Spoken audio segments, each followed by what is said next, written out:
ভাই ব্যক্তিগত ব্যাপারে একটা কথা কই, কলকাতা নাইট রাইডার্স এই কি টিম সাজাইছে! যে টিম নিয়ে মাঠে নামলে পরে বিরোধী টিম ভয়ে থর থর থর থর থর থর থর থর থর করে কাঁপতো।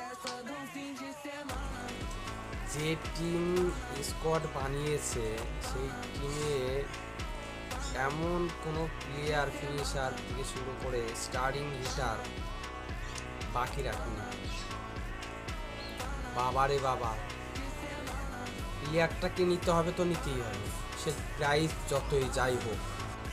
তো সমস্ত টিমকে বলবো এবার সাবধান কে কে আর হইতে। রাসেল নেই তাতে কি আছে, রাসেলের থেকে কিন্তু বড় ঝড় আসতে চলেছে কে কে আর টিমে। সাবধান থেকো তোমরা সবাই, কে কে আর ঝড়ের থেকে সাবধান থেকো। অন্যান্য টিমগুলো সবাইকে বলছি সতর্কবার্তা।